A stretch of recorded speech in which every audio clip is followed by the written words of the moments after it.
जन विश्वास यात्रा के तहत आज अभी कुछ पल पहले तेजस्वी प्रसाद यादव जी गुजरे हैं, आपको कैसा लग रहा है? बहुत अच्छा लगा। मधुबनी का प्रशासन और जनता बहुत खुश था उससे, और प्रशासन भी उसको यहाँ पे रोका नहीं, क्योंकि वो उसका टाइम बहुत ज़्यादा हो गया था। इससे तो वो अभी सहरसा सुपौल भी बाकी है, वहाँ चले गए हैं। एक युवा होने के नाते आपको क्या लग रहा है, जो मधुबनी के युवा को रोजगार मिलेगा और मधुबनी का जो विकास होगा?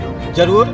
जो 17 महीना में कर चुका है वो 17 साल में नहीं हो पाया था, वो 17 महीना में कर दिया है। वो 17 महीना में उनका एक भी रैली नहीं निकला। अभी की रैली निकालने का मकसद क्या है? वो अपना जनता के पास जा रहा है, जनता की अपना समस्या सुन रहा है, वो आगे आगे काम करेगा बंदा। क्या कहना चाहेंगे मधुबनी वासी को आप अपने तरफ? मधुबनी वाले को यही कहेंगे कि एक बार आके तेजस्वी यादव का सपोर्ट करें। अब अपना छोटा सा परिचय दे दीजिए। मेरा नाम हुआ शकील अंसारी, मैं खाद मधुबनी का हूँ।